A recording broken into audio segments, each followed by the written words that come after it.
Hello guys, and welcome back to another video. Now you have joined me from the comfort of my BMW E60 5 Series. Now in this video I want to show you how to charge the battery in your BMW key fob, and this is going to be applicable to pretty much any BMW key fob. Now for the purpose of this video, I'm going to be using this key fob right here. Now this was used in BMWs from 2005 to 2013. Now there is a few things to note. If you have, let's say for example, keyless entry, keyless go, keyless start, whatever you want to call it, then there may be some differences with regards to charging the battery in your key fob.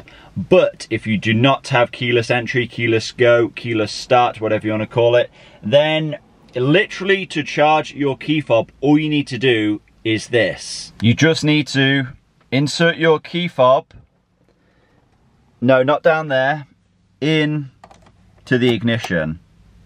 And then what you need to do is drive the car. And it literally is as simple as that. If you notice that you have a low battery for your key fob, error, light up on the dash, all you need to do is insert it in the ignition, start up the engine, and then take it for a drive. You know, these are rechargeable batteries in these. They should never ever, in theory, never ever need replacing. I have owned multiple BMWs now. I've never ever needed to replace the battery in one of these things. So if you have multiple keys, it is a good idea to simultaneously switch between the two.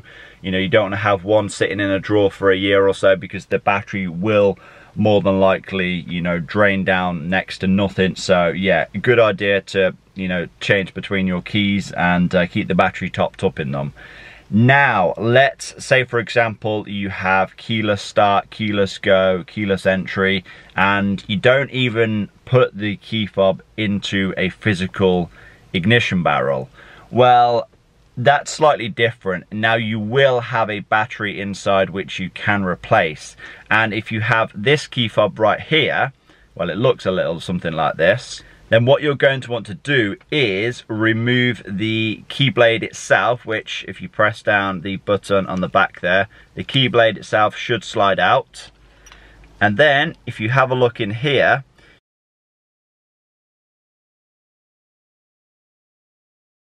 then you will be able to separate the, you know, the key fob itself, and you will be able to replace the battery inside. Like I said though, that is really only applicable if you have keyless entry or keyless start. So yeah, hopefully this has helped clear a few things up. You do not need to worry if you have a low battery for your key fob error flash up. If you have keyless start, then you more than likely will need to replace the physical battery in it, but you know, it's only a regular 3-volt battery, so no worries there. They are cheap. You know, you can get them for, you know, less than $5, so really you do not need to worry. But if you just have a regular key fob like this, then like I said, you should never ever need to replace it. Just make sure that you're driving your car regularly and it should charge up. So yeah, hopefully this video has been somewhat helpful. I hope you guys have enjoyed it. Please give it a like, leave a comment down below, subscribe if you have not already done so, and I will see you all in that next one. Peace!